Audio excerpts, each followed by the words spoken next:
Good morning, 12th class. Today we are going to start Aunt Jennifer's Tigers, meanings, paraphrasing, and poetic devices. Okay, so let us start with the first thing about the poet. Adrienne Rich was born in Baltimore, Maryland, USA. She is widely known for her involvement in contemporary women's movement as a poet and theorist. She has published 19 volumes of poetry, 3 collections of essays and other writings. A strong resistance to racism and militarism echoes through her work. The poem Aunt Jennifer's Tigers addresses the constraints, or we can say the limits, of married life a woman experiences. So this poem in short is all about what all problems or what all things a woman after marriage has to face. The life of a woman is not same as she gets married. There are certain limitations, there are certain boundaries a woman has to follow, there are many responsibilities which she has to fulfill. Okay, so this bit of the theme of the poem basically is the effect of male dominated society. Alright, so let's start the poem. Aunt Jennifer's tigers prance across a screen, bright topaz denizens of a world of green. They do not fear the men beneath the tree, they pace in sleek chivalric certainty. Now Aunt Jennifer is a woman and she is making tigers. Now tigers are symbol of males. Now see here also we can see there is something which is very ironical, a contrast. A woman who is weak is making something which is stronger than her. So she is the one who is the creator, but the creation is more strong than the creator. Now that is what? That is a contrast.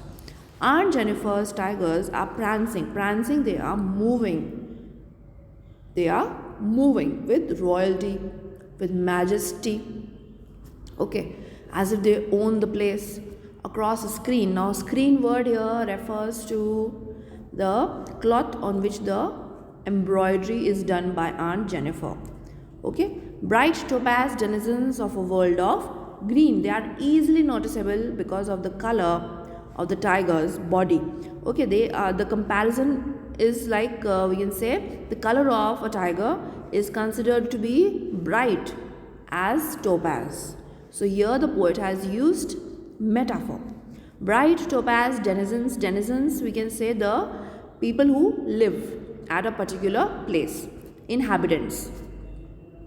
Bright topaz denizens of a world of green, and they live in a forest, and the forest is in green color, and they are easily noticeable because of their topaz colored body. They do not fear the men beneath the tree. So these tigers are fearless. They are not having any fear of anybody, even not even the human beings who are sitting on the ground. And they pace in sleek chivalric certainty, and they move in a very fine, majestic, assured manner.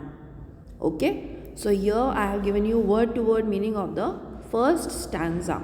Now the last line can also be interpreted in such a way that when the tiger looks or sees his prey, so that time the movement of the tiger is with conformity that what movement he has to follow so that he gets or kills the prey.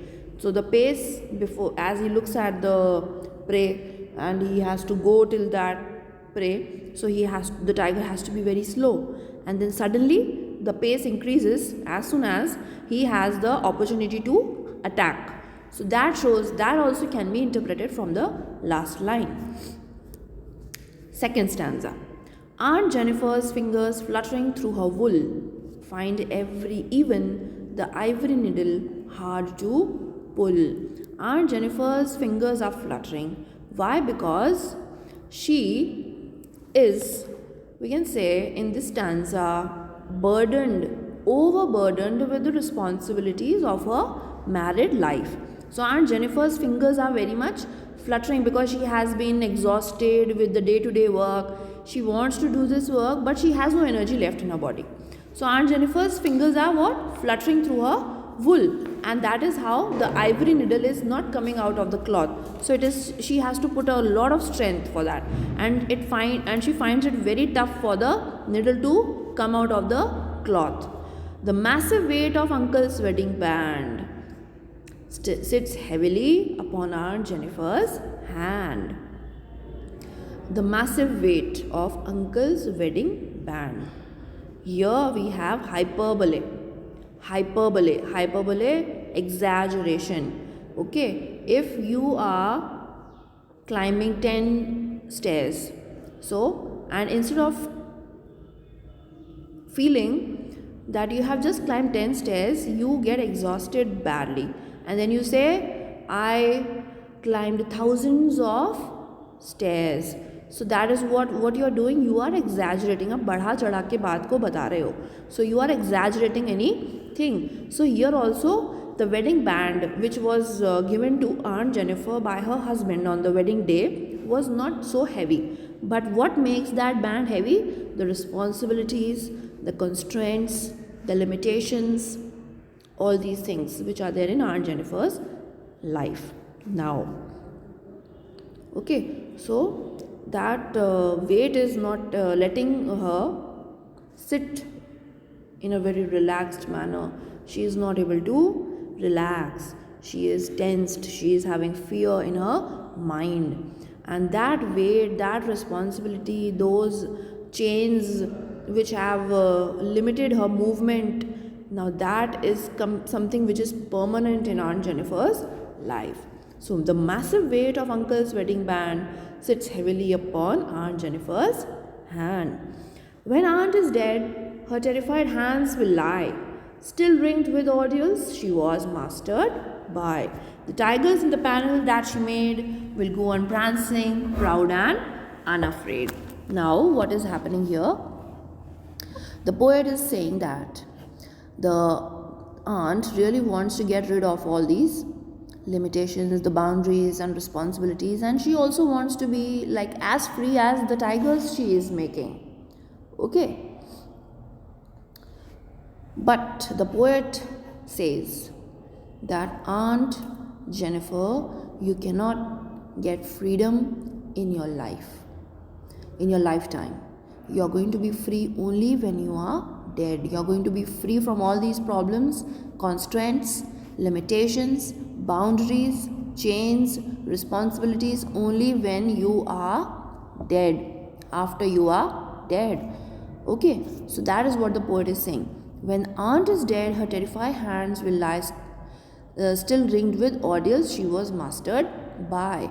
But the irony over here in the poem is, even after Aunt Jennifer's death, her hands are going to still shiver with fear, because of the fear of her husband will continue even when Aunt Jennifer is dead. It will never go away from her.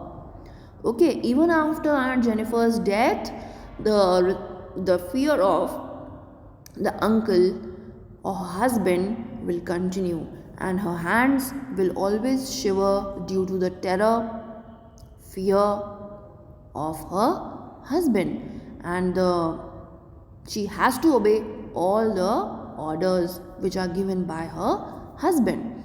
Okay, so the last stanza's first two lines means this, what I said right now. The tigers in the panel that she made, and the tigers which are the symbolic, which are the symbols of male society, they only have the right to move without any fear or any kind of limitation. They are only having the fruit or the benefits of freedom. So the tigers in the panel that she made, she is the creator, but she has no right to move. On the other hand, the tigers are free from every foundation. So they are going to live like this without any fear. They are going to run, they are going to move with pride and without any fear. Okay? So the meaning of sleek is also given here in the book Elegant, so you can go with that also. Alright, so the poetic devices in the stanzas. First, I have already told you, about metaphor. Okay, and in the last line of the first stanza, chivalric certainty, we have alliteration here. Alright, then the next stanza, fingers fluttering, we have alliteration. In the third line, we have hyperbole. When aunt is dead, her terrified hands will lie still ringed with the ordeals she was mastered by. The tigers in the panel that she made will go on prancing proud. Prancing proud is again alliteration. Okay. Symbolism is used here. I have already shared the notes with you. Symbolism is used here as the tiger is used as a symbol of arrogance and terror. Okay. Which shows male dominated society. Metaphor also is used in uncle's wedding band. Weight of uncle's wedding band. Alliteration I have already told. Alright, and that's how we complete the poem. Notes are there with you. The theme, single thoughts, that is the male dominated society. In the notes I have given you male chauvinism. Both of them have the same meaning. Okay, so the next thing which we'll do is the notes. The chapter we are going to discuss is should wizard hit mommy. Alright, just be ready with these things. The summary, the paraphrasing, the word meanings, and poetic devices. Yes, and the rhyme scheme of the poem is AA, BB, CC, DD. Alright, and then that's how we move further. AA, BB. 3 stanzas, 4 lines in each. So AA, BB, CC, DD, and then AA, BB. That's it. Alright, thank you.